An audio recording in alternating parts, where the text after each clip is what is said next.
words. They don't just communicate thoughts. They reveal the hidden things in our hearts. They don't just communicate ideas. They create worlds. The mouth and the words we say are a creative force that is not only used all the time, but everywhere we go. Our words are the very essence of how the Creator made us. Join us as we discover the essence of man and the power of speech.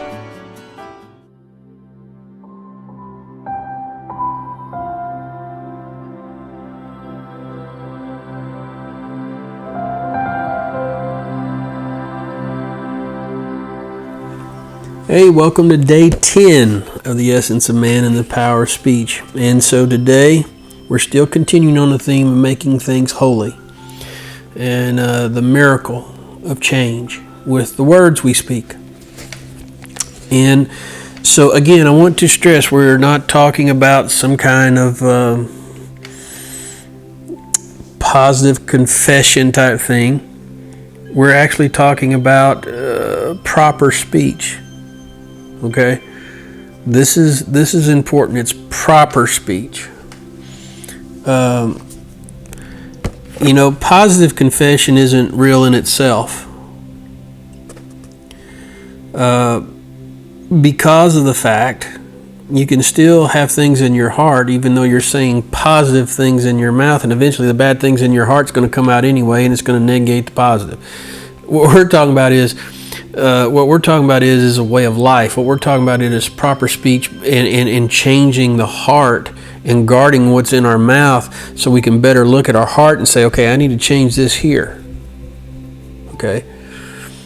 And we're dealing with making things holy unto the Lord. We can actually bless things. We can curse things. We can speak life and death. And we're talking about how we deal with our relationships based upon our mouth.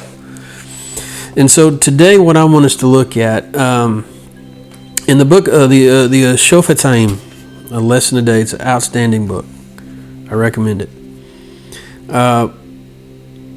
There's a quote in there by Shavos HaLevavos, I think is the name of it. He's a rabbi. And anyway, he wrote the book, The Duties of the Heart. And in this book, he makes a statement where he says, the mouth is the quil of the heart. The mouth expresses the contents of the heart.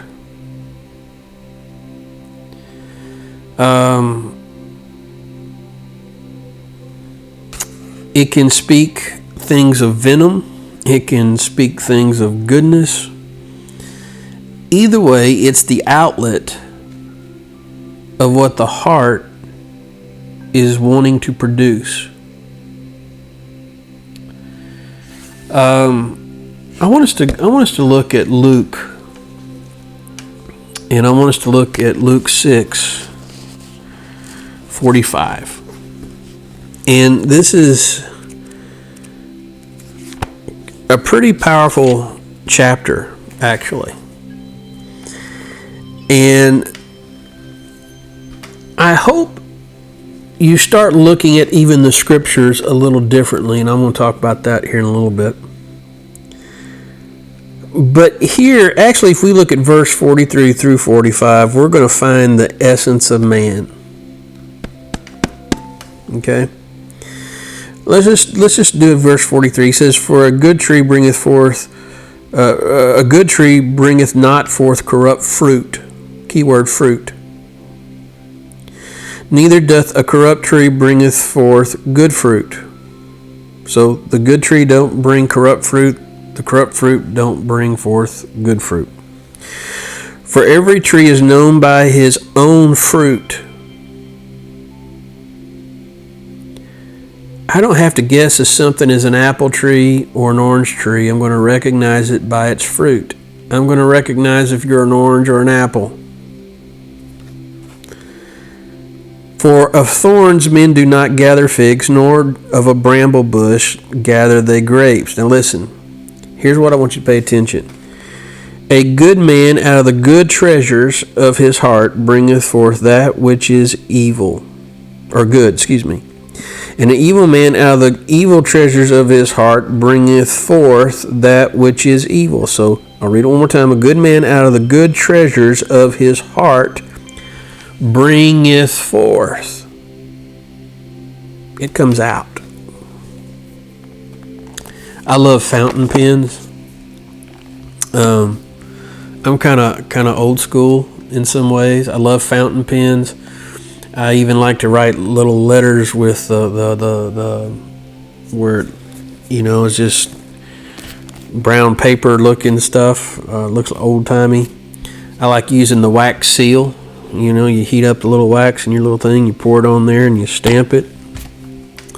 And there's one thing I've noticed: the quill of the pen is no good unless there's ink in the pen. So I have a little bottle of ink that I have to fill my fountain pens up with. And when that pen is full, I can start writing. And it's just as smooth as it can be. But the quill is what's bringing forth the ink from the pen. Sometimes I notice when I begin to write a lot, and then I notice that all of a sudden the pen's not writing as smoothly as it should because the ink is getting dry in the pen. Your heart is the pen that holds the ink, and your mouth is the quill that puts it on the paper. And once it's on the paper, it's hard to wipe off. But notice there has to be effort for me to put it on the paper. There has to be effort for me to take my hand and write it. It takes effort to speak words of blessing. And you know what? It still takes effort to speak words of cursing.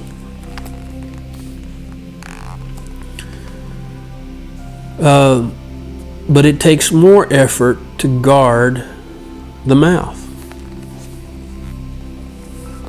So now listen to this. A good man out of the good treasure of his heart bringeth forth that it bringeth forth. It writes it in life. I want you to look at the paper as life. Okay? The pen is your heart. The ink is what's in your heart. The quill is your mouth. And the paper is your life. A good man out of the good treasure of his heart bringeth forth. It's coming out like ink to a paper. That which is good. An evil man out of the evil treasures of his heart bringeth forth. It's coming out like ink to a paper. That which is evil. For out of the abundance of the heart, out of the abundance of the pen, the heart, the mouth is pouring out ink through the quill. You know, the thing about words is you can't look back on paper and always see what you've spoken, but it is recorded in heaven. for man will give account for every idle word he's spoken or written in life on the paper. Get my point? Every man will be held accountable for every idle word that he's spoken. Every man will be held accountable for every thing he's penned with his mouth in his life. See, there's more to it than we think. I want you to be conscious of what's in your pen. What kind of ink is in there? And what is the quill of your mouth writing on the paper of life? That when you look back, is it something you'll be proud of, or is it something you're not proud of? Okay?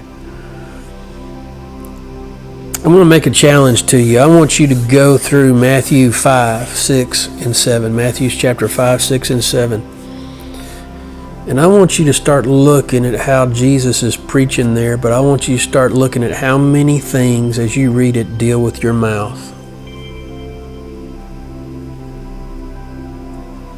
The whole Beatitudes, the Sermon on the Mount. You'd be surprised. What kind of life are we writing? What kind of words are we penning on the paper of life? Guard your mouth. Speak the blessing. You won't regret it. See you tomorrow.